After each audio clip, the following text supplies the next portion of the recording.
से स्वागत करते हैं, आभार करते हैं, उनका वंदन करते हैं।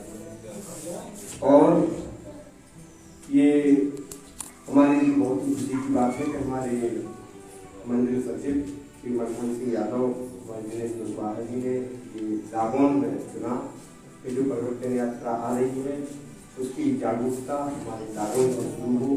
की आज पहली मीटिंग आपके यहाँ की गई है, क्योंकि पानी बरसने के कारण हमारी गैदरिंग थोड़ी कम हो पाई है, इसलिए हम बाहर से आए मेहमानों को जाते हैं। बाकी आप लोगों को पता है कि ये जो यात्रा आई है इसका मकसद क्या है, और जिन हमारे महानुभावों को पता नहीं है वो बाहर से आए हुए हमारे समस्त पदाधिकारीगण यहाँ बैठे हुए हैं, वो आपको एक के बाद एक सारी जानकारियां देंगे।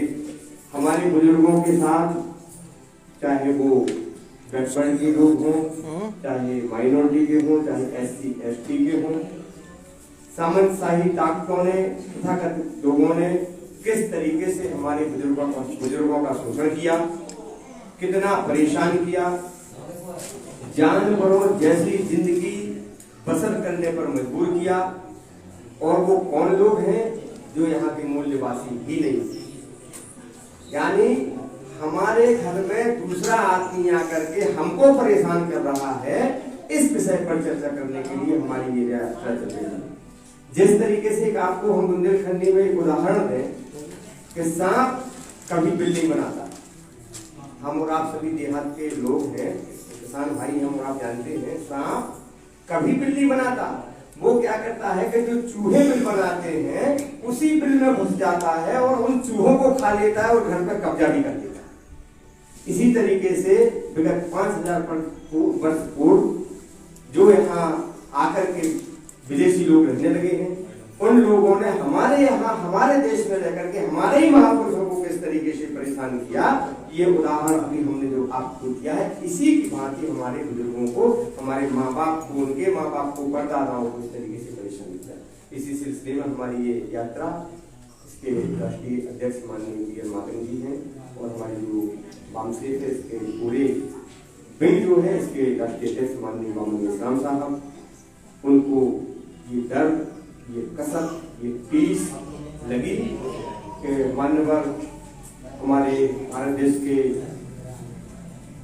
भारत रत्न भीमराव अम्बेडकर जी ने इस मिशन को चलाया था, किन्हीं कारणों पर वो मिशन आगे नहीं बढ़ पाया उनकी मृत्यु के बाद। इसी बात को आगे बढ़ाने के लिए माननीय कांशीराम साहब ने बीड़ा उठाया, क्योंकि असमय उनकी भी मौत हो गई, वो भी इस कारवा को आगे नहीं बढ़ा पाए।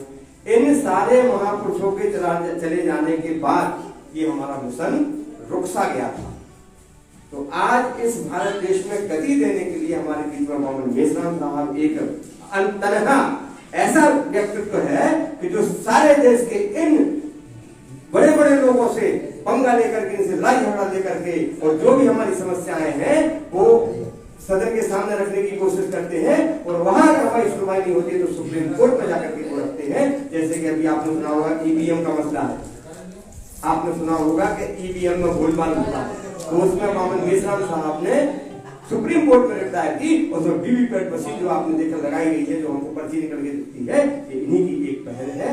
और जब तक उन्होंने ये कसम खाई है कि जब तक हम पुनः बैलेट पेपर से चुनाव नहीं करा देंगे हम दम नहीं देंगे। क्यों कि मशीन में हम वोट डालते हैं, पता ही नहीं चलता कि हमारा वोट जाता कहां है।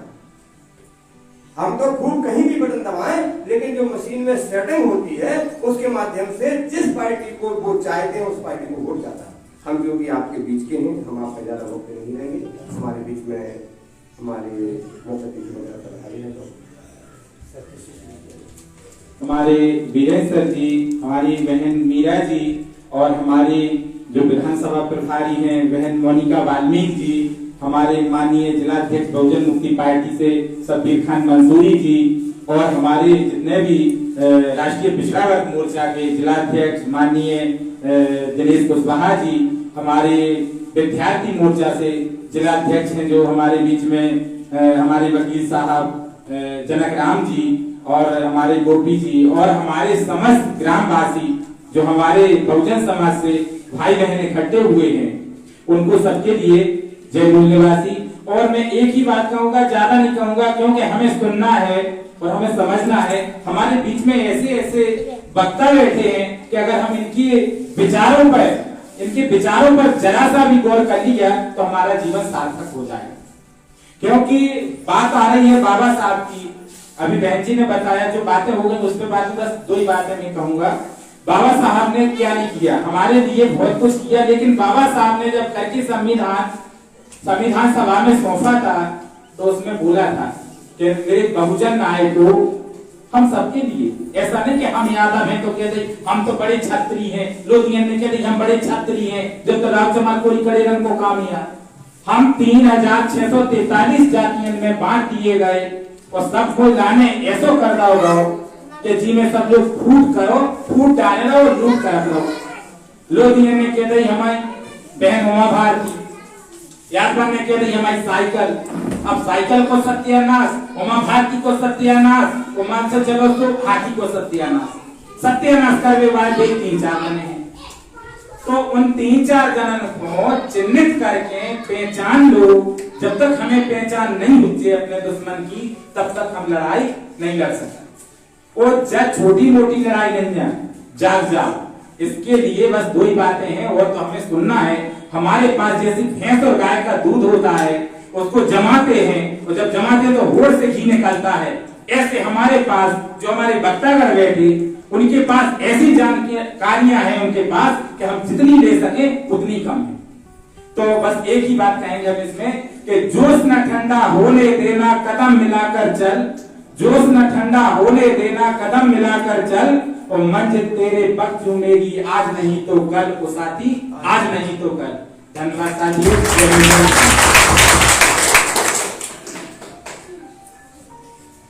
बहुत कम शब्दों में सार करके साथ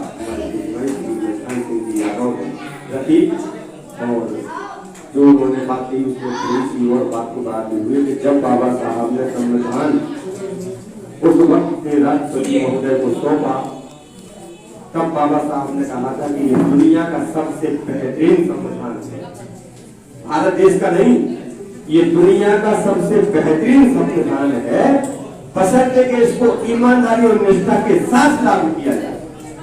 लेकिन मुझे दुख इस बात का है कि मैं जिनको ये सोच रहा हूँ उनसे मुझे इसको निष्पक्ष तरीके से लागू करने की उम्मीद बहुत कम है। उसकी वजह है कि आज हमारे बीच में जो ये अनियमितताएं हैं जो आपको देखने को मिल रही है, आज हमको सभा करने की जरूरत पड़ रही है, उसी क्रम का ये हिस्सा है। अब हम अपने बीच में श्री दिनेश कुमार जी जो मैं पिछड़ा वर्ष से जिलाध्यक्ष हैं, उनसे भी निवेदन करते हैं कि कम शब्दों में अपनी बात करें कि झील पर पानी बरसता है हमारे देश में, झील पर पानी बरसता है हमारे देश में, खेत पानी को तरसता है हमारे देश में।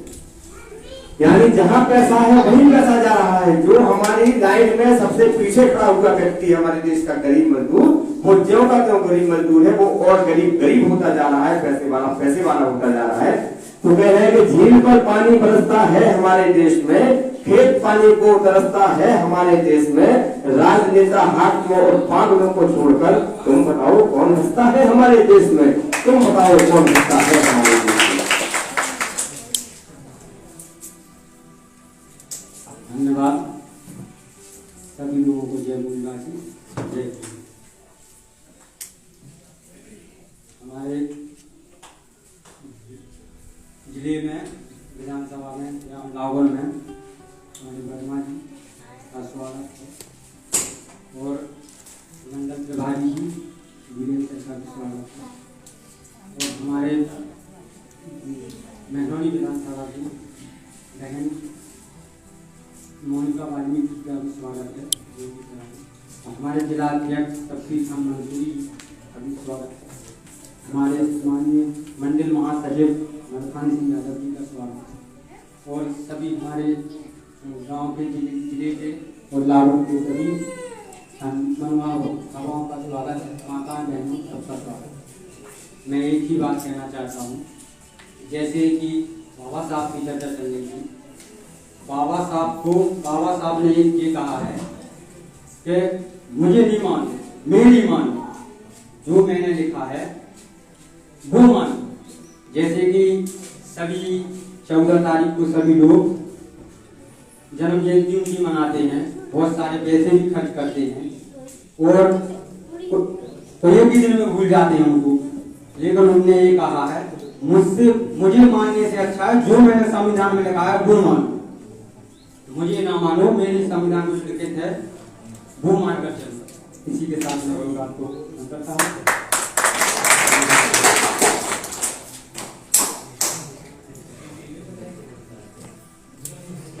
बहुत कम शब्दों में अपनी बात रखी हमारे बैठ के जिलाध्यक्ष महोदय ने। आप समय अभाव के कारण हम अन्य लोगों को आपके बीच में नहीं बुलाते थे। हम अपने मेन मुद्दे पर आते हैं। हमारे बीच में श्री अशोक कुमार वर्मा जी जो इस कार्यक्रम की अध्यक्षता कर रहे हैं और इस यात्रा के मुख्य बिंदु है। हम उनको यहाँ सादर आमंत्रित करते हैं और उनके आने के पहले मैं इतना ही कहता हूँ कि आपसे दिल लगाए बैठे हैं, आपसे दिल लगाए बैठे हैं, ख्वाब क्या क्या सजाए बैठे हैं। आप आ जाए तो इनायत है, हम तो करके बिछाए बैठे हैं। और बाबा पावन देशराम साहब के लिए लोग जब उन्होंने इस आवाज को उठाना देश में शुरू किया, इस आवाज को बुलंद किया 85 वाला, तो लोगों ने उनको समझा कि ये बाबा साहब भीमराव अम्बेडकर इस मिशन को नहीं चला पाए, मानकर काशीराम नहीं चला पाए, एक छोटा सा व्यक्ति इस मिशन को कैसे आगे बढ़ाएगा। तो मैं आपको बताना चाहता हूँ कि सब सितम वाले बहुत कमजोर समझे थे जिसे, सब सितम वाले बहुत कमजोर समझे थे जिसे, उसने इस गुलशन में हंगामा मचा कर रख दिया। सब सितम वाले बहुत कमजोर समझे थे जिसे, उसने इस गुलशन में हंगामा मचा कर रख दिया। वो सारे तूफान चुप रहे और आंधियां बैठी रही और एक तितली ने दरख्तों को हिला कर रख दिया, एक तितली ने दरख्तों को 85 ऐसी क्या मजबूरी है, 85 में 15 भारी है, ऐसी क्या मजबूरी है, 85 में 15 भारी है। हमारे बीच में सम्मानित होकर दी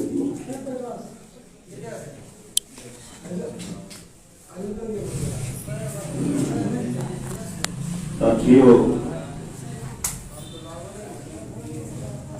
आज बहुजन मुक्ति पार्टी के माध्यम से आप लोगों के बीच में ये यात्रा आई है। बहुजन मुक्ति पार्टी की यात्राएं पूरे उत्तर प्रदेश के अंदर 5 जोनों में चल रही है। जिस तरीके से हम लोग आपके बीच में आए हैं और ये जागरण का कार्यक्रम चला रहे हैं, उसी तरीके से पूरे उत्तर प्रदेश के अंदर 403 विधानसभाओं में बहुजन मुक्ति पार्टी के कार्यक्रम निरंतर चल रहे हैं। हम अकेले नहीं चल रहे, बुंदेलखंड में ऐसा पूरे उत्तर प्रदेश के अंदर 5 जोन में 403 विधानसभाओं में ये कंटिन्यू चल रहे हैं कार्यक्रम काफिले। तो साथियों, आज बुंदेलखंड की ये जो यात्रा है इसका 18वां दिन है और 18वें दिन की ये पहली सभा है। इसके बाद भी एक सभा होगी। तो इस ललितपुर जो सदर विधानसभा है, उस सदर विधानसभा का ये लगोना गांव है, यहाँ पर ये सभा हो रही है और इस सभा में आप सभी लोग उपस्थित हैं।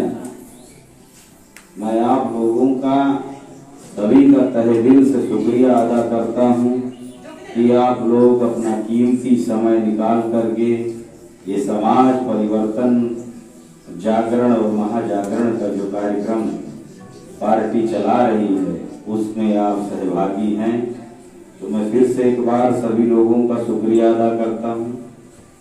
दूसरा साथियों, 2-3 मुद्दों पर मैं बात करूंगा क्योंकि सभी मुद्दों पर मैं बात नहीं कर सकता, क्योंकि पार्टी की परिवर्तन यात्रा में जो हमने पर्चा छापा है वो पर्चा में 29 मुद्दे हैं और मैं सभी मुद्दों पर नहीं बोल सकता, तो मैं 2-3 मुद्दों पर बात करूंगा। साथियों, इस देश के अंदर आजादी का आंदोलन चलाया गया। इस देश के लोगों ने अंग्रेजों के विरोध में आजादी का आंदोलन चलाया और उस आजादी के आंदोलन में हमारा 85% जो बहुजन समाज है, इस देश के किसानों ने, मजदूरों ने अंग्रेजों के विरोध में आजादी का आंदोलन चलाया और उस आजादी के आंदोलन में हमारे लोगों ने संघर्ष किया, लाठियां खाई, जेल गए, गोलियां खाई और इतना ही नहीं, वो लोग फांसी के फंदे में भी हंसते हंसते झूल गए। इस उम्मीद से उन्होंने ये किया कि अंग्रेजों की गुलामी से जब हम आजाद होंगे तो हम आजादी में सांस लेंगे और हमारे जो हालात हैं, हमारी जो तकलीफें हैं, वो दूर होंगी और वो तकलीफों को दूर करते हुए हम अपने नए समाज का निर्माण करेंगे और हमारे देश को और हमारे लोगों को तरक्की मिलेगी।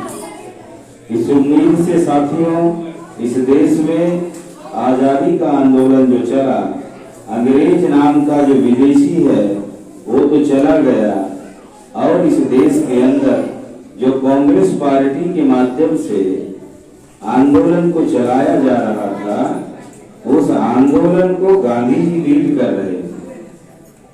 जब इस देश के अंदर सत्ता का हस्तांतरण हुआ तो उस समय पर गांधी जी ने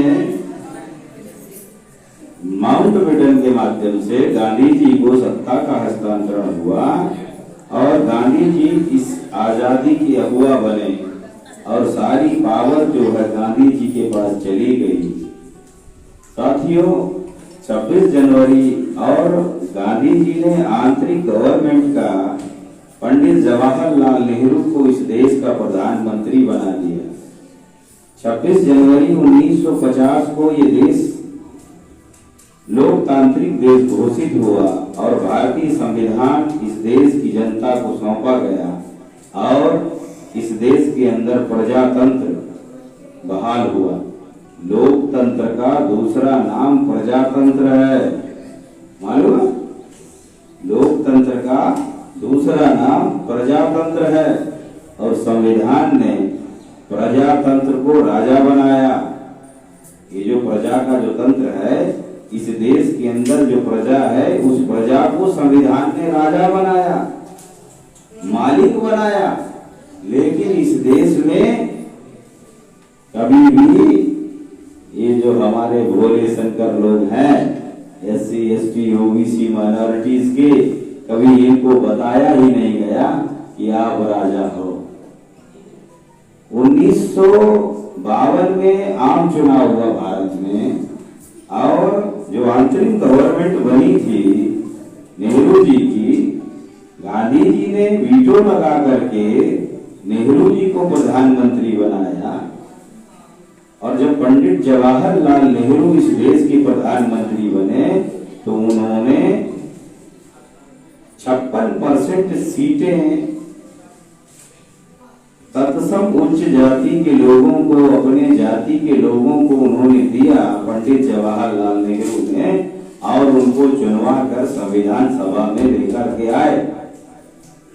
और जो संविधान के माध्यम से जो लोकतंत्र बहाल किया गया 26 जनवरी 1950 को, उस लोकतंत्र की जगह पंडित जवाहरलाल नेहरू ने इस देश के अंदर लूट तंत्र खड़ा कर दिया। लूट तंत्र समझते? अभी किसी सरकारी डिपार्टमेंट में चले जाओ, अलग अलग विभाग में चले जाओ, तो हर जगह भ्रष्टाचार है कि नहीं है? वो कोई भी सरकारी काम करवाने के लिए जाओ तो वो लोग क्या बोलते हैं, अरे यार वो गया तो था, लेकिन वो कर्मचारी सुनता ही नहीं है। तो उसके साथ में कोई जो होता है वो क्या बोलता है, थोड़े बहुत पैसे दे दो काम हो जाएगा। मतलब लूट तंत्र लागू कर दिया गया। ये लूट तंत्र कैसे लागू हुआ वो मैं बताता। तो साथियों, इस देश के अंदर आज लोकतंत्र दिखाई नहीं देता। वो इसलिए नहीं दिखाई देता है कि ये जो कांग्रेस पार्टी है ये मनुवादी पार्टी है, और इस मनुवादी व्यवस्था ने इस देश के अंदर लूट तंत्र लागू कर दिया, और जो 85% बहुजन समाज है ये बेहाल और परेशान हो गए। 2-3 बातें इसके बारे में बताता हूँ, थोड़ा इसकी हजामत कर दूं, फिर आगे निकलता हूँ क्योंकि समय कम है। सुनिए, बातें मत करिए, घर में जाकर बातें करो। नहीं सुनोगे तो कुछ भी समझ में नहीं आएगा, तो बैठने का समय भी आपका बर्बाद हो जाएगा और मेरा बोलना। तो इस तरीके से इस देश के अंदर जब लूट तंत्र लागू कर दिया, और उसी समय उस संविधान के शिल्पकार डॉक्टर बाबा साहब अम्बेडकर ने जो लोकतंत्र भारत में बहाल किया और देश की जनता को सॉवरेन इंडिया बनाया और राजा बनाया, ये बाबा साहब अम्बेडकर की देन है। ध्यान रखना, इस देश की जनता को देश का मालिक बाबा साहब अम्बेडकर ने बनाया। इस बात को कांग्रेस पार्टी के लोग और नेहरू जानते थे, इसलिए बाबा साहब अम्बेडकर के बाद कांग्रेस पार्टी के लोगों ने बाबा साहब अम्बेडकर का आंदोलन, बाबा साहब अम्बेडकर का इतिहास जमीन में खोद करके गाड़ दिया और मिट्टी डाल दिया। इस देश के अंदर मिट्टी डाल दिया बाबा साहब अम्बेडकर के आंदोलन में, कि किसी को पता नहीं चलना चाहिए इस देश के अंदर एक मसीहा पैदा हुए जिसका नाम बहुजन नायक काशीराम जी है। उन्होंने इस बात की खोजबीन की और खोजबीन करके बाबा साहब अम्बेडकर के आंदोलन को पुनर्जीवित करने के लिए उन्होंने बीड़ा उठाया, और जैसे बीड़ा उठाया और पुनर्जीवित किया तो काशीराम साहब को समझ में आया कि इस देश के अंदर क्या बदमाशी हो रही, तो वो पुनर्जीवित करने का काम किया इधर साइड में। दूसरी तरफ कांग्रेस पार्टी के लोग कैसे बदमाशी करते हैं वो बताता। इस देश के अंदर 1931 में जाति आधारित जनगणना हुई ओबीसी की, जिनको पिछड़ा वर्ग कहा जाता है, जैसे यादव है, कुर्मी है, गडरिया है, और तेली है, तमोली है, नारी है, और बहुत सारी ऐसी बैकवर्ड क्लासेस की जो जातियां हैं, इनकी गिनती 1931 में जातिवार जनगणना हुई, आज तक नहीं हुई। इस देश के अंदर 90 साल हो गया, और 90 साल के इतिहास में 1931 से लेकर लगभग 90 साल हो गया, लेकिन उनकी जाति आधारित जनगणना नहीं हुई। ये जो मनुवादी पार्टी कांग्रेस पार्टी है, इसने आज तक ऐसा नहीं किया। 70 सालों की आजादी में 55 साल तक कांग्रेस पार्टी ने राज किया। साथियों, इस देश के अंदर जानवरों की गिनती होती है, घोड़ों की गिनती होती है, गधों की गिनती होती है, बैलों की गिनती होती है, शेर कितने हैं गिनती होती है, चीते कितने हैं, और गाय भैंस घोड़े गधों की गिनती होती है, पालतू कुत्तों की गिनती होती है, फालतू कुत्तों की गिनती होती है कि पालतू कुत्ते कितने हैं, फालतू कुत्ते कितने हैं, ये सारा सरकार के रिकॉर्ड में होता है, पर ओबीसी की गिनती नहीं होती। साथियों, आप रेलवे स्टेशन पर जाओ और रेलवे स्टेशन पे जाकर देखो कि जब आदमी को टॉयलेट लगता है तो वहां पर सुलभ में जाते हैं तो वहां लिखा होता है स्त्री और पुरुष। इस देश के अंदर स्त्री और पुरुष के अलावा भी एक लिंग है जिसको थर्ड जेंडर कहा जाता है। वो जब रेलवे स्टेशन पर गए तो देखा यहाँ मुझे टॉयलेट करने के लिए जाना है, पेशाब करने को जाना है, तो इधर तो स्त्री लिखा है, इधर पुरुष लिखा है। तो जो थर्ड जेंडर है उसको किन्नर कहते हैं, देसी भाषा में उसको छक्का कहते हैं या हिजड़ा कहते हैं। उसने सोचा पुरुषों के लिए व्यवस्था है, स्त्रियों के लिए व्यवस्था है, मैं भी एक जेंडर हूँ और इस देश का नागरिक हूँ, मुझे भी संविधान ने इक्वलिटी दी है, मुझे भी संविधान ने इतने अधिकार दिए हैं, तो मेरे लिए कोई व्यवस्था नहीं है। इसका मतलब इस देश के अंदर मेरी कोई गिनती नहीं है। तो उन्होंने सारे हिजड़ों को इकट्ठा किया और इकट्ठा करने के बाद मीटिंग बुलाई, और मीटिंग बुलाने के बाद हिजड़ों ने तय किया कि हम लोगों को सरकार के पास जाकर के मोर्चा निकालना चाहिए कि हमारी गिनती कराओ कि हम इस देश में हैं कितने। जिसकी गिनती होगी, जानकारी होगी, कोई आंकड़ा होगा, उसके बारे में ना कोई सरकार सोचेगी, जिसके बारे में कोई गिनती नहीं है। जैसे कोई लड़की कोई व्यक्ति अपनी लड़की की शादी करता है तो बारात वालों से क्या पूछता है, लड़के वालों से कितने लोग आएंगे, कितने लोगों की व्यवस्था करनी है, खाने पीने का अरेंजमेंट करना पड़ता है, उसको सीटिंग अरेंजमेंट करना पड़ता है, उसके अकोमोडेशन की व्यवस्था करनी पड़ती है, खाने की, ठहरने की, लेटने की सारी व्यवस्था करनी पड़ती है ना। तो उसी हिसाब से वो जो लड़की का विवाह करने वाला जो मालिक होता है, पिता होता है, वो बजट निर्धारित करता है। क्या बजट निर्धारित करता है। तो इसी तरीके से जब हिजड़ों ने गिनती कराना शुरू किया, मोर्चा निकाला, तो उन्होंने कहा कि हमारी भी गिनती की जाए। तो सरकार ने उनकी गिनती निकाल दिया। आपकी पूरे देश में इतने हिजड़े हैं, पर इस देश के अंदर ये जो मनुवादी सरकारें हैं, ये हिजड़ों की गिनती करने को तैयार हैं, पर इस देश के पिछड़ों की गिनती करने के लिए तैयार नहीं है। वो इसलिए नहीं है कि अगर इनकी गिनती हो गई तो 1931 का आंकड़ा 52% का है, और जो 1931 का आंकड़ा 52% का है, तो इस देश की जो पॉपुलेशन है वो लगभग 125 करोड़ है। तो रेशो बढ़ गया ना। तो जो अगर जनसंख्या बढ़ गई देश की, तो इनका रेशो बढ़ गया। अब वो रेशो बढ़ गया तो इनका भी बढ़ गया। तो आज की तारीख में इस देश में 65% आबादी बैकवर्ड क्लासेस के लोगों की है, पिछड़े वर्ग की, लेकिन उनकी कोई गिनती नहीं है। तो उनके लिए भारत सरकार ने आज तक कोई बजट ही निर्धारित नहीं किया।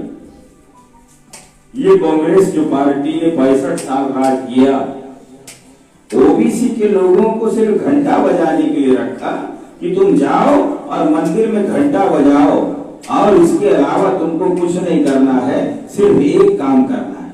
क्या काम करना है? तुम इधर की चिंता मत करो, तुम ऊपर की चिंता करो। तुमको स्वर्ग में बढ़िया कुर्सी मिलेगी, जब यहाँ से जाओगे तो वहाँ इंद्र होगा, वो आपका वेलकम करेगा। जैसे आप लोगों ने हमारा स्वागत किया, फूल माला पहनाया, तो ऐसा ओबीसी के लोगों को ये मनुवादी लोग पढ़ाते हैं कि तुम वहां जाओगे तो वहां इंद्र खड़ा होगा, आपके स्वागत के लिए आपसे हाथ मिलाएगा, और इसके बाद हेलो हाय करके जब आगे लेकर जाएगा तो वहां मेनका और रंभा जैसी उर्वशियां आपके स्वागत में होंगी।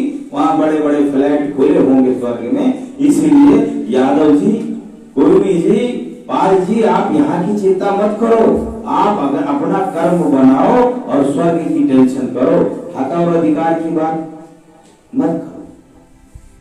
तो घंटा बजाने में लगा दिया, और घंटा बजवाते बजवाते 70 साल की आजादी में 65 साल कांग्रेस पार्टी ने राज किया और ओबीसी के लोगों का सत्यानाश कर डाला।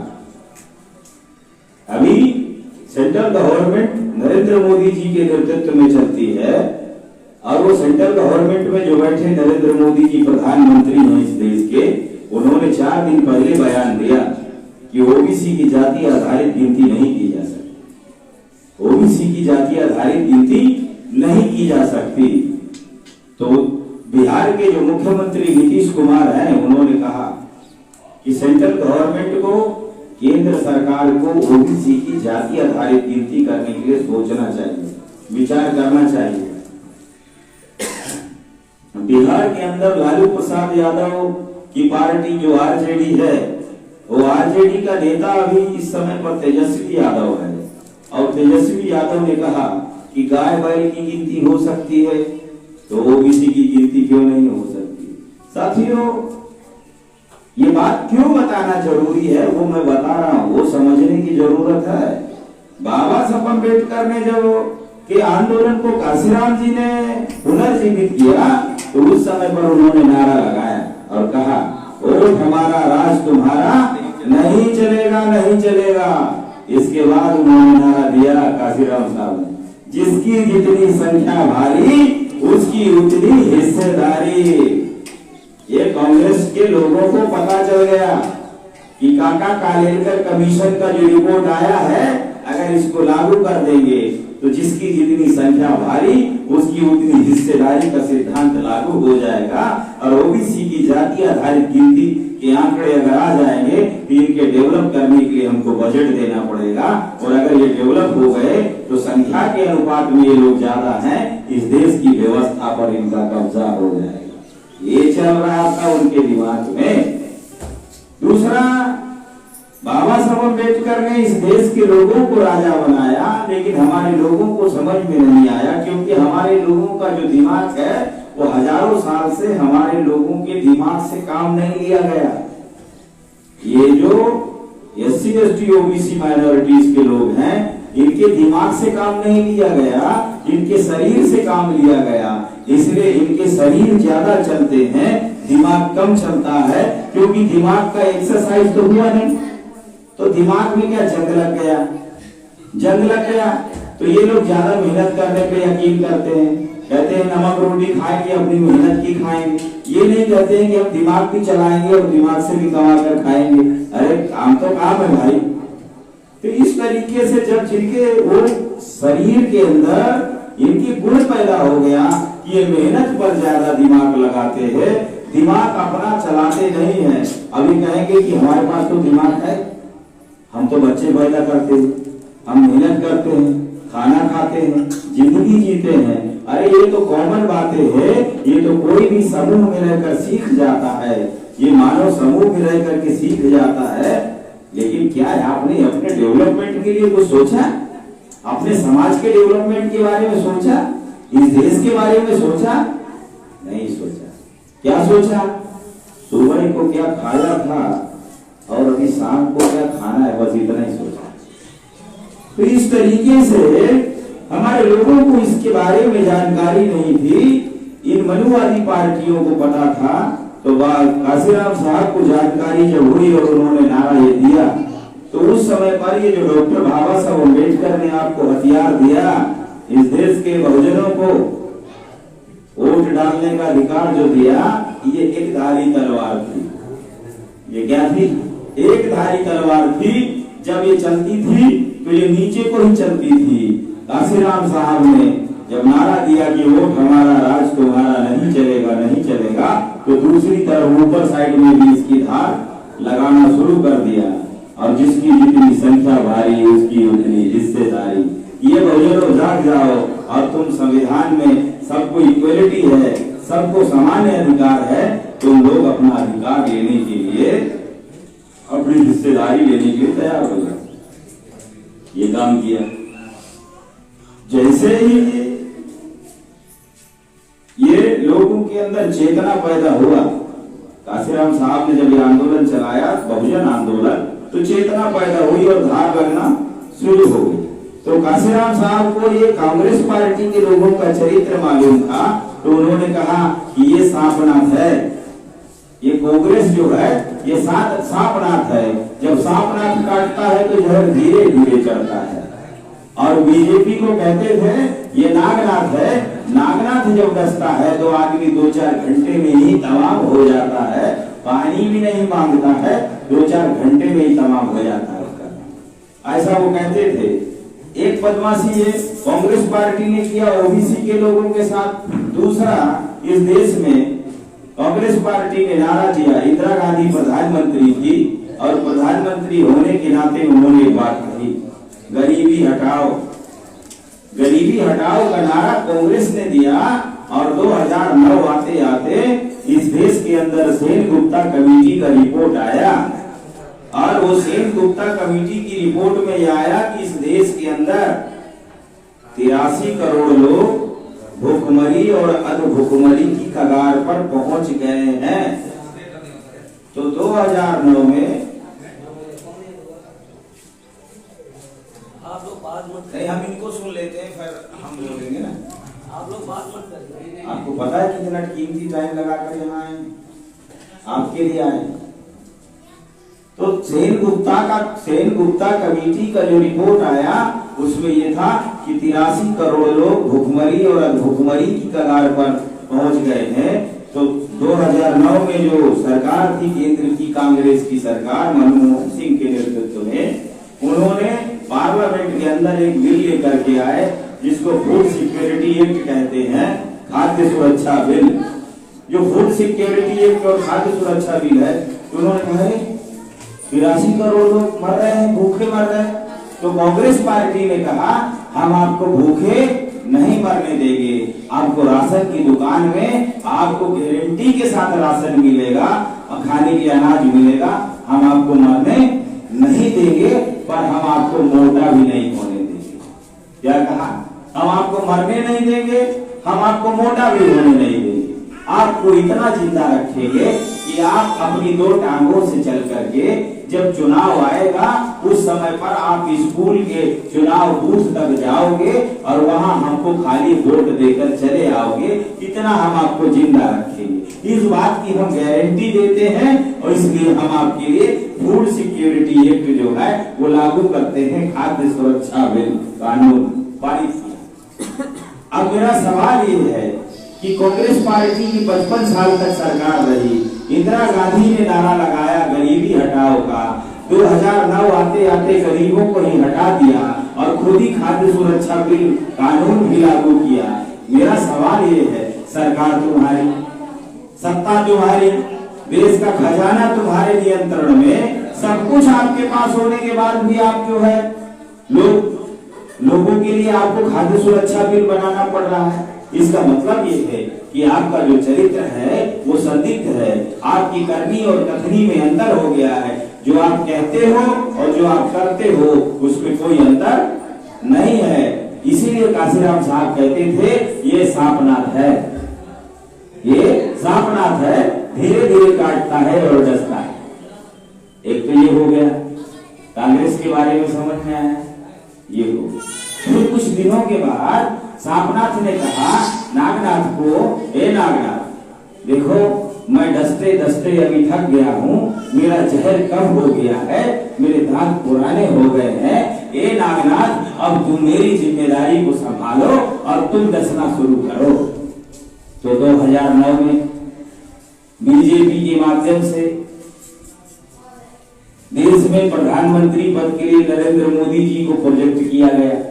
जैसे ही नरेंद्र मोदी आए और उन्होंने कहा मैं पिछड़े वर्ग का हूं, मैं गरीब का बेटा हूं, मैं नीची जाति का हूं, मेरा बाप नहीं हूं, मेरा बाप और मैं चाय बेचते थे और मैं देशभक्त हूं क्योंकि मैंने अपनी बीवी को छोड़ दिया, अपने परिवार को मैंने छोड़ दिया, देश के लिए मैंने अपनी जिंदगी लगा दी, ऐसा बोलते थे।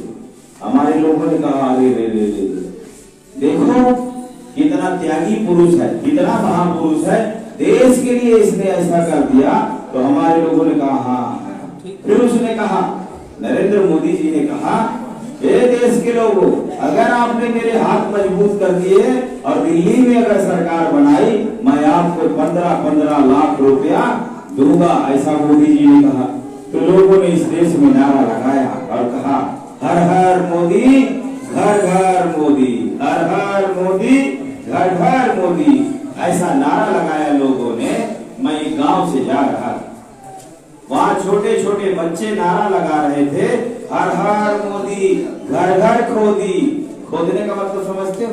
मिट्टी खोद डालो, किसी का घर खोद डालो, रोड को खोदने को, रोड को खोद डालो। तो बच्चे कह रहे थे हर हर मोदी घर घर खोदी।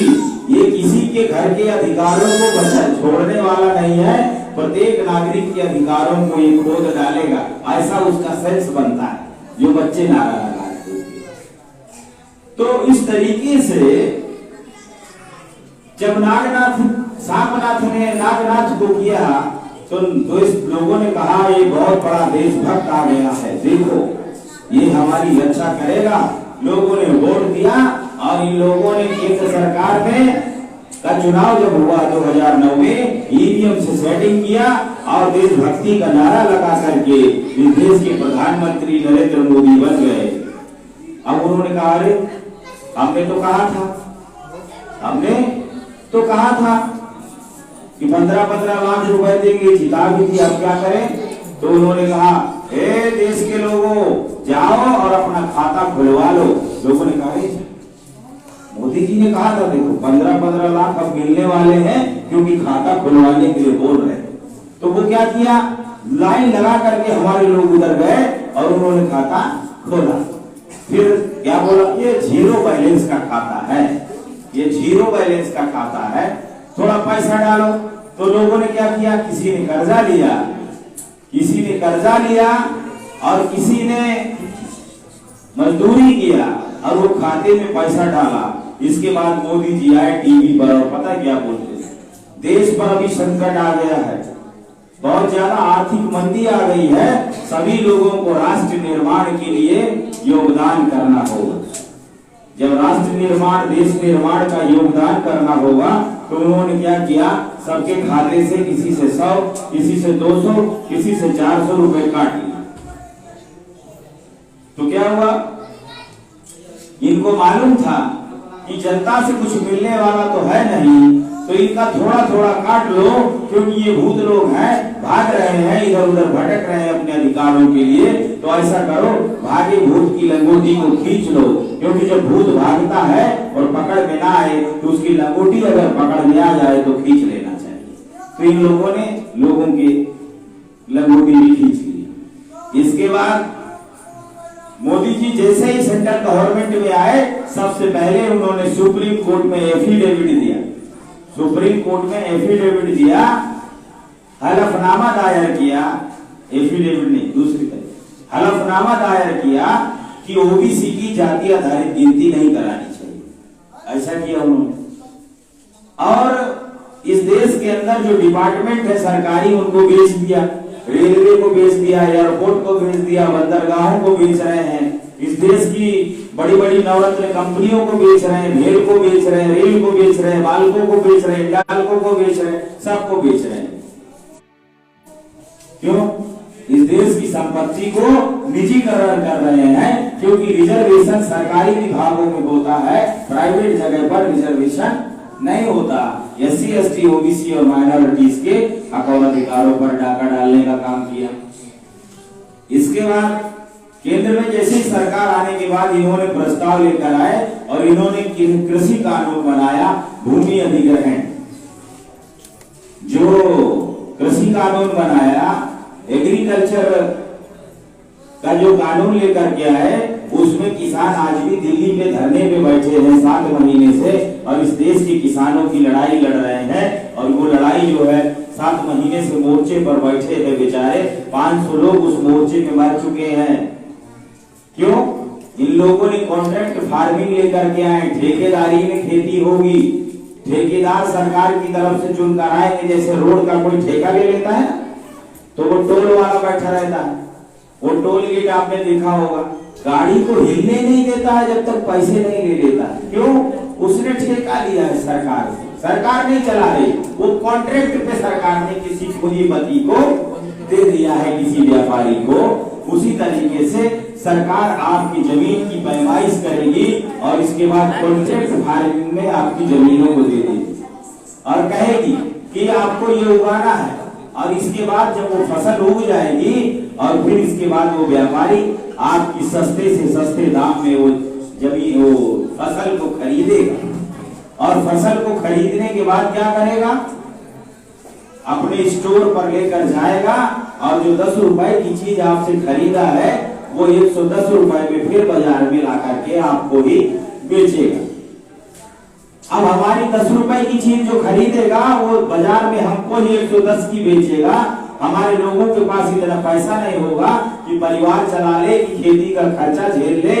तो कभी लड़की की शादी हुई तो कॉन्ट्रैक्ट फार्मिंग में जो ठेकेदार आएगा उसको कहेगा बाबूजी लड़की की शादी कर रहे हैं, पैसे नहीं है, इज्जत का सवाल है, मान मर्यादा की बात है, इसलिए आप हमको कर्जा दो।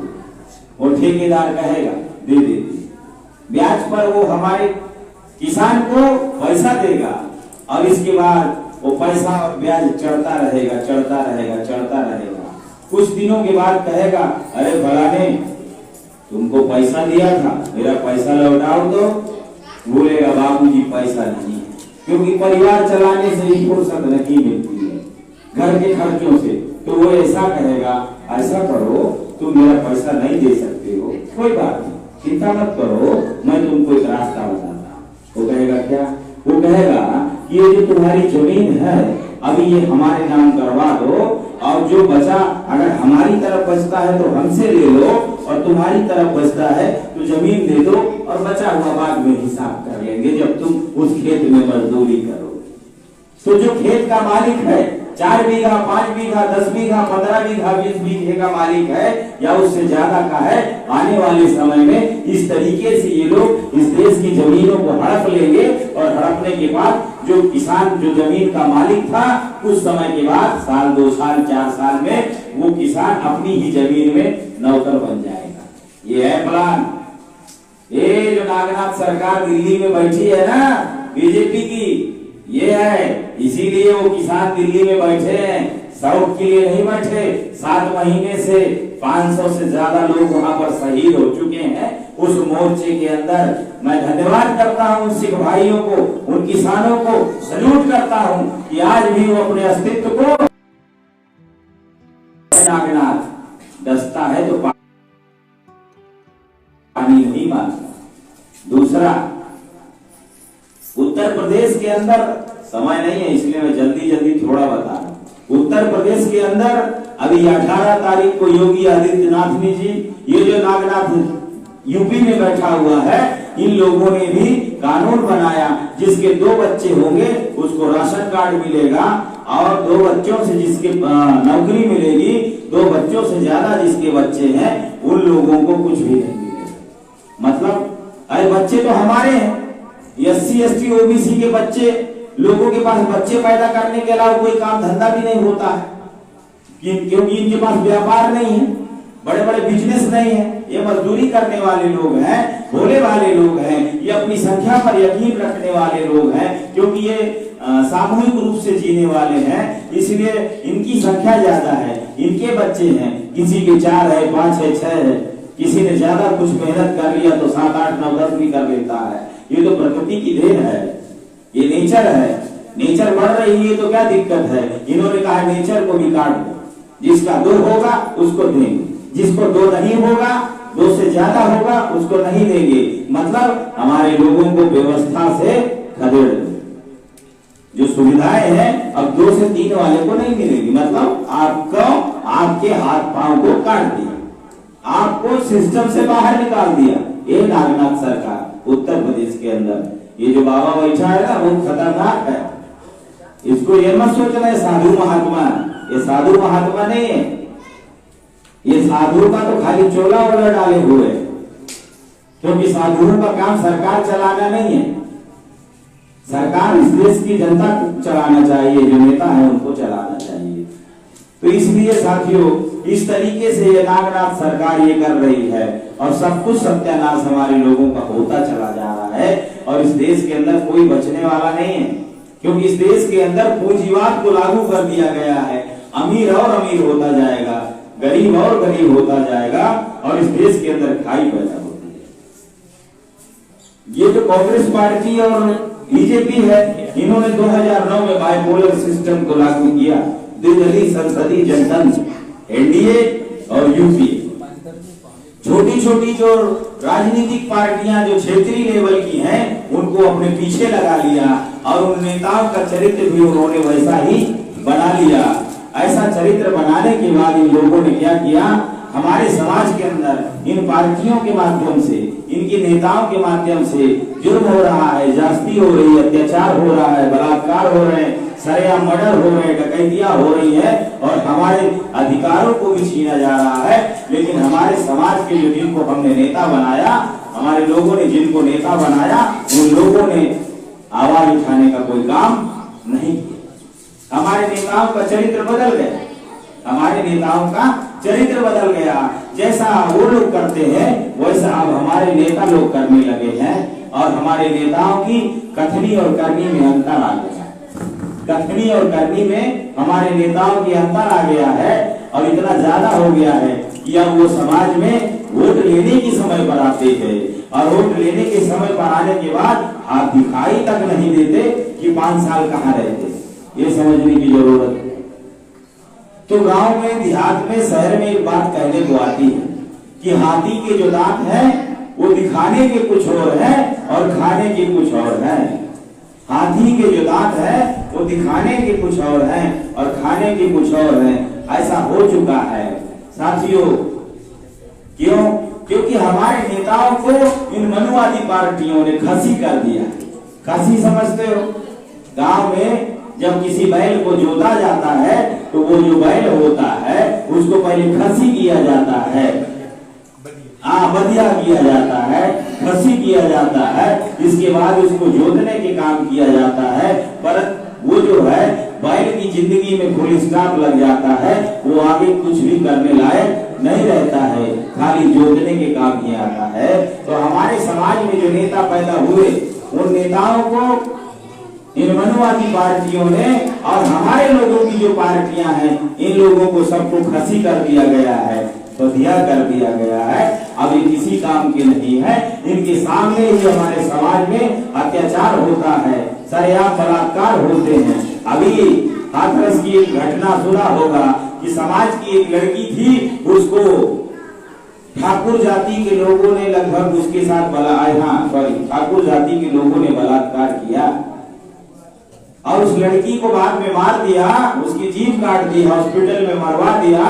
तो ये जो अछूत जाति को, जिनको ये शेड्यूल कास्ट कहा जाता है, उसी जाति का, उस लड़की की जाति का वहाँ विधायक है। मैं तो कहता हूँ कि ये विधायक तेरे से अच्छे तो हिजड़े होते हैं, तो हिजड़ों को भी ज्यादा इसने कोई भी स्टेटमेंट नहीं दिया।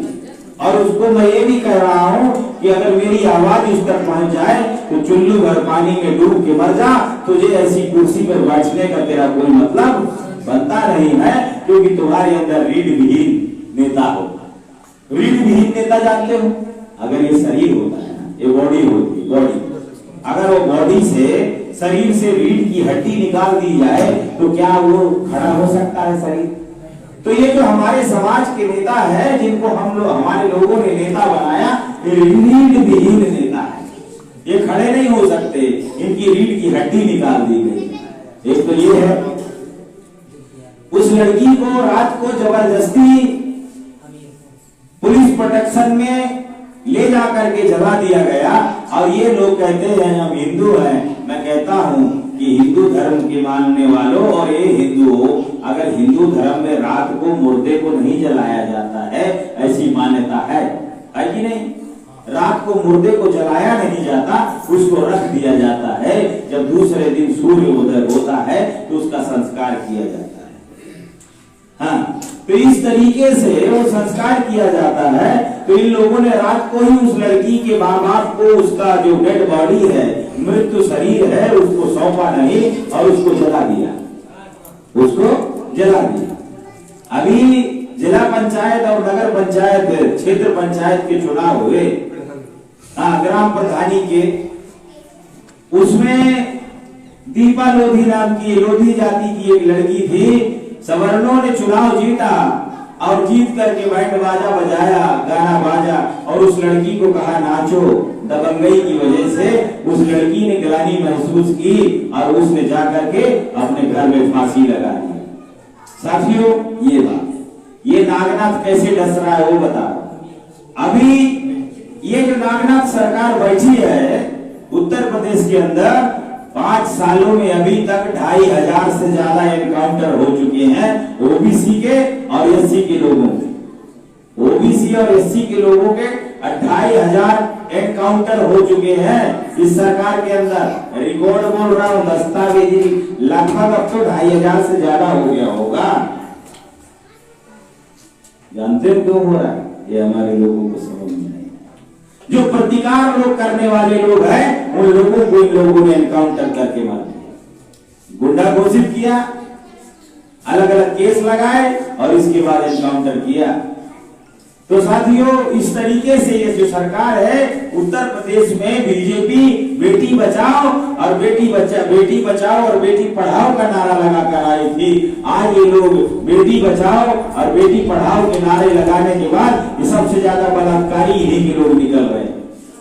ये लोग बलात्कार कर रहे हैं। हमारे लोग कहते थे देखो कितने बड़े देशभक्त आ रहे हैं। अरे देशभक्त नहीं, ये शेर की खाल पहने हुए भेड़िए हैं सत्ता के, और हमारे लोगों को नोचने का काम करते। ताली मत बजाओ, ये ताली बजाने का मामला नहीं है, युद्ध चल रहा है, ये लाइव चल रहा है। जो बोल रहा हूं पूरी जिम्मेदारी और एहसास के साथ बोल रहा हूं, डंके की चोट पर बोल रहा हूं। तो इस तरीके से इन लोगों ने ये किया, क्योंकि जब भी कभी सोच लेना कि इन मनुवादी पार्टी के लोगों की मानसिकता क्या है, वो एक लाइन में बताता हूं कि जब ये कहें कि हम आपका भला कर देंगे, आपका कल्याण कर देंगे, तो समझ जाना कि हमारा सत्यानाश करने वाले ये हैं। आपका भला करेंगे ऐसा कहेंगे तो समझ जाना अब ये सत्यानाश करने वाले। ये चालाकी है उनकी, दाना लगाकर मछली को बुलाओ और फिर जाल में फंसाओ। ये देशभक्ति का टीका लगाते हैं और सबसे ज्यादा देश के साथ गद्दारी करने वाले यही लोग हैं। हमारे पास सबूत है इस बात की। साथियों, तो ये समझने की जरूरत है, इन सरकारों ने सत्यानाश कर दिया, एजुकेशन को खत्म कर दिया। कोरोना जब आया, दुनिया में महामारी आई, दुनिया के लोगों ने अपने लोगों को सुरक्षा दिया, दवा दिया। हमारे लोगों के यहाँ जब जुकाम और बुखार हुआ तो सरकारी अस्पताल में जब हमारे लोग गए तो 2-4 जब गए तो निपटा दिया डायरेक्ट। तो लोग डर गए कि जो सरकारी अस्पताल में जाता है वो वापस नहीं आता है, डायरेक्ट टिकट कट जाता है, डायरेक्ट टिकट ही कट जाता है। तो हमारे लोगों ने झोला छाप डॉक्टर को ही भगवान मान लिया और उसको बोला तुम बचाओ। लोग अस्पताल जाने से भी डर गए। जिसको जुकाम हो गया उसने कहा जाएंगे तो वापस नहीं आएंगे। नागनाथ बैठा हुआ है, डायरेक्ट टिकट काटता है, 2 घंटे भी नहीं लगता, पानी भी नहीं लेने देता और 2-3 घंटे के बाद रफा दफा कर देते हैं। इतना ज्यादा सिस्टम खराब करे किया कि बॉडी तक नहीं देते। बाद में पता चला कि बहुत सारी जगह लोगों के अंदर के पार्ट्स निकाल लिए गए, किडनी और गुर्दा, और उसको बेचने का काम किया, बाद में सिलाई लगा दी। देश में हुआ। अभी अमेरिका के बाइडेन ने स्टेटमेंट दिया अपने लोगों के लिए, जो अमेरिका के राष्ट्रपति हैं, कि कोविड-19 का टीका लगाना चाहिए हमारे देश में प्रत्येक लोगों को, और उनको $100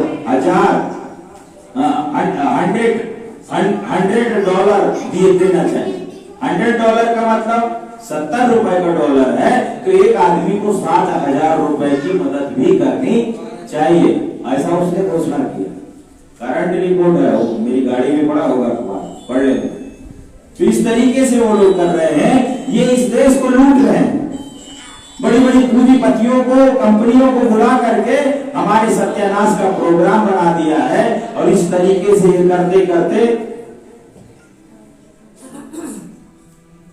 इतना ज्यादा सत्यानाश कर दिया है कि हमारे लोग प्रतिकार विहीन हो गए, विरोध करने लायक नहीं हो गए, नहीं रह गए। और हमारे जो लोग हैं उधर हमारे नेताओं को खसी कर दिया, और वो नेता भी ऐसे ही घूम रहे हैं। साथियों, समाज पर एक संकट आ गया है। काशीराम जी ने जो आंदोलन शुरू किया था हिस्सेदारी का, भागीदारी का, जागरण और महाजागरण का, वो आंदोलन भी समाप्त कर दिया गया। बहुजन समाज पार्टी के माध्यम से काशीराम साहब ये आंदोलन चलाते थे। बहन जी की जैसे ही कमांड आई बहुजन समाज पार्टी के अंदर, उन्होंने बहुजन समाज पार्टी की जो संकल्पना और सिद्धांत है उसको भी बदल दिया। जो बहुजन था उसको सर्वजन कर दिया, और जो महापुरुषों की विचारधारा थी, साहू फुले अम्बेडकरी विचारधारा, उसका सत्यानाश कर दिया। और आज अपने कुर्सी के लिए और सत्ता में आने के लिए वो लोग अयोध्या में ब्राह्मण महासम्मेलन कर रहे हैं। ब्राह्मण महासम्मेलन में खुश कर रही है बहन जी ब्राह्मणों को उत्तर प्रदेश के कि बहुत बड़े राजनीतिक और दानी लोग होते हैं ब्राह्मण, मेरी पार्टी को जिता देंगे और मेरी सरकार बना देंगे। उनको मालूम नहीं है कि इस देश की व्यवस्था पर एब्सोल्यूट कंट्रोल इनका है, ये कभी आपको कुर्सी पर बैठाने वाले नहीं है। तो जब बहन जी ने ऐसा किया तो अखिलेश यादव ने सोचा सारा मैं पीछे क्यों रहूं, मैं भी नंबर बना लूं, खुश कर लूं ब्राह्मणों को। तो उसने क्या किया, घोषणा किया कि चंद्रशेखर जो आजाद है वही है ना, चंद्रशेखर आजाद आजादी के आंदोलन में जो शामिल था उसकी धरती बलिया है। बलिया की धरती से मैं भी ब्राह्मणों को खुश करने के लिए ब्राह्मण महासम्मेलन करेगी समाजवादी पार्टी। अखिलेश यादव भूल गए हैं कि जब वो चीफ मिनिस्टर की कुर्सी से हटे और योगी आदित्यनाथ मुख्यमंत्री बने तो योगी आदित्यनाथ जी ने जो कालीदास मार्ग लखनऊ में है सीएम का बंगला, मुख्यमंत्री का जो आवास होता है उसको गाय की मूत्र से धुलवाया था। क्यों धुलवाया, लोगों ने पूछा पत्रकारों ने, तो बोले यहाँ शूद्र बैठता था।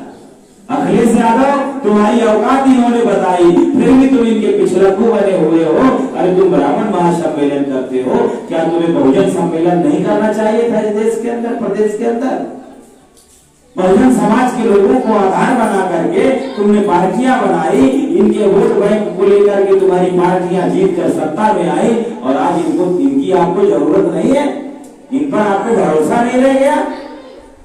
जो की संख्या इनकी है इस देश के अंदर, प्रदेश के अंदर संख्या है कि 80 बैकवर्ड के लोग अगर इकट्ठे हो जाएं तो जिस पार्टी को चाहे ऊपर उठा दे और जिस पार्टी को चाहे जमीन पर गिरा दे, क्योंकि वोट देने का अधिकार हमारे लोगों को है। और ये जनता इस देश की सुप्रीम है, सुप्रीम कोर्ट सुप्रीम नहीं है, संसद सुप्रीम नहीं है, इस देश की जनता सुप्रीम है, क्योंकि जनता इस देश के लोगों में इस देश के अंदर सरकार बनाती है और सरकार गिराती है। तो साथियों आज ये हालात पैदा हो गए, समाज के अंदर संकट आ गया कि कोई भी पार्टी मान्यवर बहुजन नायक काशीराम साहब के विचारों को और महापुरुषों के आंदोलन को ले जाकर के लेकर चलने के लिए तैयार नहीं है, उन्होंने छोड़ दिया। पहले नारा लगाया गया था काशीराम साहब के जमाने में, वोट हमारा राज तुम्हारा, नहीं चलेगा नहीं चलेगा। इसके बाद नारा लगाया गया था तिलक तराजू और तलवार, वोट न मांगो इनके द्वार। तिलक तराजू और तलवार, वोट न मांगो इनके द्वार, ऐसा नारा लगाया था। अभी नारा बदल गया, क्या हो गया? तिलक तराजू और तलवार, सत्ता के लिए सब स्वीकार, सिद्धांतों की बलि देना पड़े, मकान की नींव खोद करके बिल्डिंग बनाना पड़े तो नींव के पत्थर खोदेंगे पर बिल्डिंग बनाएंगे, मतलब अपने सिद्धांतों की बलि दे देंगे, अपने महापुरुषों की विचारधारा को काउंटर कर देंगे, लेकिन हमको सत्ता चाहिए। मतलब सत्ता के लिए सब कुछ स्वीकार कर लिया इन्होंने। आप हमारे लोगों पर जुर्म करो, अत्याचार करो, लूटपाट करो, इनके ऊपर डकैतियां करो, इनके मर्डर करो, ये नेता कहते हमें सब स्वीकार है पर हमें सत्ता में लेकर के आओ। आप जाति के आधार पर इनके साथ भेदभाव करो, प्रताड़ना करो, आर्थिक आधार पर करो, शैक्षणिक के आधार पर करो, लेकिन हमें सत्ता दे दो। इन गुलामों ने ये गाना गाना शुरू कर दिया। इसका मतलब ये होता है कि जिस बहुजन समाज की तरफ से हम आए हैं, उस बहुजन समाज का आप जितना सत्यानाश कर सकते हो करो, हम आपके विरोध में नहीं बोलेंगे, लेकिन हमें सत्ता पर बैठा दो। इन सत्ता के लालचियों ने आज समाज का साथ छोड़ दिया और समाज मेरा चौराहे पर आ गया। इसलिए बहुजन मुक्ति पार्टी ने पूरी जिम्मेदारी के साथ इस बात को एहसास किया और बहुजन समाज के अंदर आंदोलन चलाने का और इनको जगाने का जो आंदोलन है वो बीड़ा उठाया और अपने कंधे पर लिया और समाज के अंदर ये परिवर्तन यात्रा लेकर के हम लोग आए। क्यों आए हैं?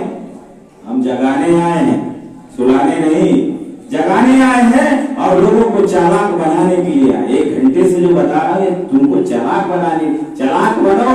ये भोले शंकर लोगों, अभी भोले शंकर बनने से काम नहीं होगा, नहीं तो इधर नागनाथ डसेगा, इधर सांपनाथ डसेगा। फिर अभी एक बिच्छू भी आ गया है, ये जो केजरीवाल है ना, झाड़ू वाला, ये केजरीवाल नहीं है, ये लाला केजरीवाल है। ये भी इन मनुवादी पार्टियों का एक हिस्सा है आरएसएस का। ये भी एक कैडर था जिसने पार्टी बनाई 1992 के आंदोलन में। ये आरक्षण विरोधी था, ओबीसी का जब आंदोलन चल रहा था आरक्षण के लिए, उसमें ये विरोध कर रहा था, लीडिंग कर रहा था हरियाणा से। ये बिच्छू है, धीरे धीरे डंक मारेगा, एक बार मारेगा फिर काफी देर तक दर्द होगा फिर मारेगा। तो इस तरीके से इन्होंने बनाया।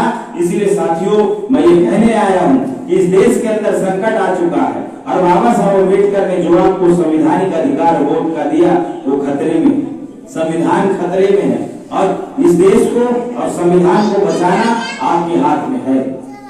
इसलिए आपको एक काम करना होगा। उसके लिए क्या करना होगा वो बताता हूं आखिरी बार आपको। एक छोटा सा काम, लड़ाई हम लड़ रहे हैं, हम लड़ाई लड़ रहे हैं। आपको उस लड़ाई में हिस्सा बनना है और थोड़ा सा सहयोग देना, ज्यादा नहीं। आप जितना कर सकते हो, गांव में हो गांव के लेवल पर करो, हम जितना समय दे सकते हैं हम उतना करें। तो आपको क्या करना है, जब आपके गांव में कोई नेता आए, कोई भी नेता, उसको बोलो आइए नेताजी बैठिए। फिर इसके बाद नेताजी को पानी पिलाओ। नेताजी कहेगा अरे लगता है माहौल अच्छा है, कोई बोलने वाला नहीं। फिर वो नेताजी कहेगा मैं आप लोगों का, हमारी पार्टी ने बहुत कल्याण किया है, बहुत सारा कल्याण किया है आप लोगों का, और जो कल्याण किया है आगे भी मेरी पार्टी की सरकार आएगी तो आपका इतना कल्याण करेगी। तो आपको बोलना है नेताजी आपकी पार्टी ने 60 साल से हमारा बहुत कल्याण किया है और आगे भी आप करोगे और बोल रहे हो करने के लिए, और हम मानते भी हैं। इसलिए तो हम आप पर भरोसा करते हैं और आपको हम हर बार वोट दे देते हैं। जब विधानसभा का चुनाव आता है, संसदीय का चुनाव आता है, तो नेताजी एक बात कहना चाहेंगे। वो कहेगा कहो। वो लो नेताजी, जमाना एडवांस हो गया है, ये जमाना एडवांस हो गया है, अब टेक्नोलॉजी का जमाना आ गया है, तो सुरक्षा और गारंटी जरूरी है। तो क्या कहेगा, क्या तो बोला नेताजी ये जो पर्चा छाप कर लाए हो इसको 100 रुपए की स्टैम्प पेपर पे हमको लिख करके दे दो और नोटरी कर दो कि हमारी पार्टी आएगी, जीतेगी तो हम आपके लिए ये कल्याण करेंगे। तो वो स्टैम्प पेपर पर 100 रुपए के बोलो दे दो, हम आपको वोट देते ही देते हैं क्योंकि हम आप पर भरोसा कर लेते हैं, लेकिन आप भी तो कोई गारंटी दो अपनी। तो कहेगा हाँ, तो उसको बोलो तो ऐसा करो नेताजी। तो क्या कहेगा, आपकी बात बहुत अच्छी है, नेता है चालाक होता है, जान जाएगा, झगड़ा लगा के लगता है फंसा दिया किसी ने। तो कहेगा आपकी बात अच्छी है, मैं अपने ऊपर वाले से बात करता हूँ, पार्टी में हाई कमान ऊपर बात करता हूँ। आप उसको बोलना नेताजी ऊपर को बात करो चाहे नीचे को बात करो, ऊपर को बात करो चाहे नीचे को बात करो, हमको गारंटी ला करके दो 100 रुपए की स्टैम्प पेपर पे, अगर दोगे तो हम आपको वोट देंगे, नहीं तो हम आपको वोट नहीं देंगे। ऐसा बोलोगे तो नेताजी बोलेगा देखो मेरे को अभी अगले गांव में जाना है मीटिंग करने के लिए, मैं थोड़ा जल्दी हूँ, टाइम का बहुत अभाव है, अभी मैं रुक नहीं सकता हूँ। तो उसको एक ही बात बोल, उसको बोलना नेताजी अब की बार दूर से नमस्कार। बोलेगा दूर से नमस्कार, तो उसको समझा देना कि नेताजी जब आप गांव में आओगे तो 100 रुपए की स्टैम्प पेपर में जब नोटरी करके लिखोगे और उसका पर्चा छापोगे और वो हजारों लाखों में पर्चा छाप कर जब पब्लिक को बंटवाओगे तो ओरिजिनल कॉपी आप ही रख लेना, हमें तो फोटो कॉपी दे देना। अगर आप लेकर नहीं आओगे तो मैं कह रहा हूं कि अब की बार दूर से नमस्कार, मतलब जब तक आप लेकर के नहीं आओगे, लिख करके स्टैम्प पेपर पे नहीं दोगे, हमारे गांव में वोट मांगने नहीं आना। अब की बार दूर से नमस्कार, वो दूर वाले गांव से चलेगा। अगर ज्यादा नेता इगिर दिगिर करे और इधर उधर की बात करे तो उसको एक बात आखिरी में कहना कि नेताजी अब की बार अंतिम संस्कार। वो कहेगा ये क्या बोल रहा है, तो बोला नेताजी हम मालिक हैं, वोट हम देते हैं, सरकार हम बनाते हैं, हम लोगों की राजनीति चमका भी देते हैं और रोज लोगों की राजनीति को खत्म भी कर सकते हैं। ये संविधान ने हमको अधिकार दिया है, इसलिए अगर आपने लिख कर नहीं दिया तो इस बार हम आपकी राजनीति का अंतिम संस्कार कर देंगे। अब की बार अंतिम संस्कार, जा घूमते रहो रोड चाप बन के। बहुत नेतागिरी करके हमारे लोगों का खून चूस दिया तुम लोगों। तो आपको भी ये लड़ाई लड़नी होगी। क्यों? ये लड़ाई आपके बच्चों की है, शिक्षा के लिए है, रोजगार के लिए है, स्वास्थ्य के लिए है, संपत्ति के लिए है, मान सम्मान स्वाभिमान के लिए है। अब ये लड़ाई नेताओं के भरोसे पर मत रखो। मैं नेता नहीं हूं, ध्यान रखना। ये दिखाने के लिए कुर्ता पैजामा ये सब पहनना पड़ता है। मैं तो जगाने के लिए आया कि जाग जाओ। अगर भाषण ही करना होता तो बहुत सी चीजें बताता, अभी ये करने वाले हैं, वो करने वाले हैं, और चला जाता चमत्कार नमस्कार करके। इसलिए आप लोगों को खड़ा होना होगा, बहुजन मुक्ति पार्टी के साथ मजबूती के साथ खड़ा होना होगा, क्योंकि हम लोग ये फैसला करके आए हैं कि बहुजन मुक्ति पार्टी आप लोगों को 100 रुपए की स्टैम्प पेपर पे लिख के देगी। भारत में कोई ऐसी पार्टी नहीं है जो आपको 100 रुपए की स्टैम्प पेपर पे लिख के देगी। हम देंगे। ये बहुजन मुक्ति पार्टी है ना, जब कोई चुनाव लड़ेगा उस विधानसभा में, वो आदमी 100 रुपए के स्टैम्प पेपर पे अपने मुद्दों को लिखेगा और लिख करके आएगा और आपको देगा कि हम गारंटी देते हैं अगर हम जीत गए तो हम आपका काम करेंगे, अगर हम काम नहीं करेंगे तो ये जो 100 रुपए की स्टैम्प पेपर पे लिख कर दे रहे हैं, अगर उसको जीत गया और जीतने के बाद काम नहीं किया तो 2-4 लोग इकट्ठा होकर के उस पर जाकर केस कर सकते हैं, उसको कोर्ट में खड़ा कर सकते हैं और 420 के केस में अंदर भी हो सकता है। और अगर आप इतना नहीं कर सकते तो हमारा हर जिले में पार्टी का विधानसभा में और गांव में नेटवर्क फैल रहा है। जिस एरिया में काम ना हो वो अगर किसी और पार्टी वाले ने भी लिख करके दिया स्टैम्प पे और काम नहीं किया तो हमारे जैसे लोग घूम रहे हैं, हम ही 2-4-10 लोगों को इकट्ठा करेंगे और उनको ले जा करके नेताजी को कोर्ट में खड़ा कर देंगे। दोनों तरफ से व्यवस्था कर रहे हैं। इसीलिए साथियों ये समझने की जरूरत है, आप बहुजन मुक्ति पार्टी के कार्यकर्ता बनिए, मेंबर बनिए और इसकी विचारधारा को सुनिए, समझिए और गांव-गांव तक लोगों को पहुंचाइए, क्योंकि लोगों को जागृत करना होगा। क्यों? इस देश के अंदर संकट पैदा हो गया है। बहुत बड़ा संकट क्या पैदा हो गया है कि केंद्र सरकार में जो बीजेपी की सरकार नागनाथ की है, इसने फैसला किया है और पार्लियामेंट में एक प्रस्ताव लेकर आए थे और उन्होंने कहा कि नई संसद भवन बननी चाहिए, नई संसद भवन का निर्माण होना चाहिए। वो चालू हो गया। अभी एक यतेंद्रगिरी नाम का कोई महामंडलेश्वर है, वो अपने आप को कहते हैं कि मैं महामंडलेश्वर हूँ और उन्होंने कहा कि नए संसद में नए संविधान के साथ प्रवेश होना चाहिए। इसका मतलब पुराना संविधान खत्म हो जाना चाहिए। अगर पुराना संविधान खत्म हो गया तो जिस संविधान की बदौलत आज हम सांस ले रहे हैं, अगर इन मनुवादियों ने अपना संविधान लागू कर दिया तो क्या हमारे लोगों को सांस मिलेगी? जिनकी बहन बेटियों के साथ सरेआम बलात्कार किया जाता है, जबानें काट दी जाती हैं और उनकी मर्जी के बगैर उनके मृत्यु शरीर को भी नहीं दिया जाता है, क्या ऐसे लोग हमारे लोगों के साथ अन्याय करेंगे? नहीं करेंगे। इसलिए साथियों इन मनुवादी पार्टी के लोगों का और जो हमारे समाज की पार्टियां और हमारे समाज के नेता बनकर आते हैं, इन सब का बंदोबस्त करो और जो भी आए उसको बोलो स्टैम्प पेपर पे लिख करके दे। तो साथियों इस देश के संविधान को वो लोग बदलना चाहते हैं, हम बदलने नहीं देंगे। हम आ गए मैदान में बहुजन मुक्ति पार्टी, इसीलिए हम जगा रहे हैं। ये परिवर्तन यात्रा का मतलब ही यही है कि आप पहले हमारे लोगों के दिमाग को परिवर्तन करेंगे। इसलिए बहुजन मुक्ति पार्टी झंडा और डंडे के साथ आई है। जब तक झंडा और डंडे के साथ आई है, जब तक झंडे से काम चलेगा, हम झंडे से काम चलाएंगे और अगर इन लोगों ने नहीं माना तो फिर झंडा निकाल कर जेब में रखेंगे और फिर डंडे से काम चलाएंगे। ये डंडा क्या है? SC, ST, OBC, चूड़ा चमार, तेरी तमोली, नरुआ, धोबी, पासी, लड़िया, भुजवा, लोहार का हार, ये बहुजन समाज जो है और इससे जो परिवर्तित लोग हैं, मुसलमान है, क्रिश्चियन है, सिख है, बुद्धिस्ट है, जैन है, लिंगायत है, ये सभी लोग समाज का डंडा है। ये समाज के लोगों अगर संविधान को बचाना है तो डंडे को जल्दी से मोटा करो।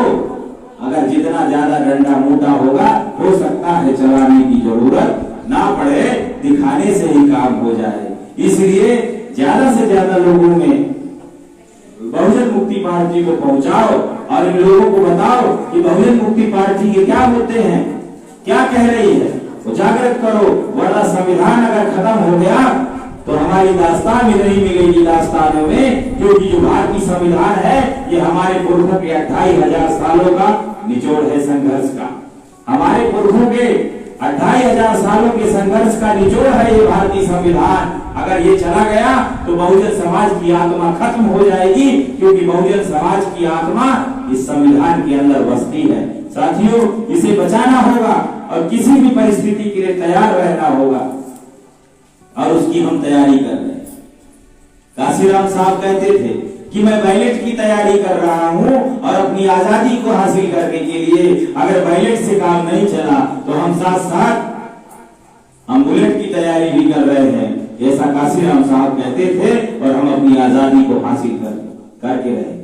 साथियों, आज हमारी राशन की, दवा की, दारू की, शिक्षा की, रोजगार की, संपत्ति की संकट नहीं, इस देश से जो हमारा अस्तित्व चलता है जिस संविधान से, आज उस हमारे अस्तित्व पर खतरा आ गया है सभी लोगों के। इसलिए हमें इसे बचाना होगा। इसके लिए बहुजन मुक्ति पार्टी की सदस्यता लेनी होगी, इसकी मीटिंग में सुननी होगी, ये जो लोग आते हैं इनकी बातों को समझना होगा और प्रत्येक लोगों को खड़ा होना होगा अपनी संघर्ष, अपने अधिकारों के लिए। तो हे बुंदेलखंड के लोगों, ये वीरों की धरती है, बहुत स्वाभिमानी लोग हो, अपने हक और अधिकार के लिए खड़े हो जाओ। ये बुंदेलखंड के लोग बहुत लड़ाकू लोग, अगर आन बान पर बात आ जाए तो फिर ये किसी को कुछ भी नहीं मानते। तो इसलिए आज हमारे आन बान शान पर खतरा है, क्योंकि हमारी आन बान और स्वाभिमान इस देश का संविधान है, अगर वो नहीं रहेगा तो हमारा कुछ नहीं रहेगा। हमारे स्वाभिमान और स्वाभिमान पर खतरा है, इसलिए इसके लिए खड़े हो जाओ। हमें संघर्ष करना है और इसको बचाना है, तो बहुजन मुक्ति पार्टी का दामन थामो और इसकी विचारधारा को जन जन तक पहुंचाओ और इसको ताकतवर बनाएंगे और अपने अधिकारों को हासिल करेंगे। मैं ऐसा आशा और उम्मीद करता हूँ। आप लोगों ने मेरी बात को ध्यानपूर्वक सुना, आपका धन्यवाद, आभार, जय बोले।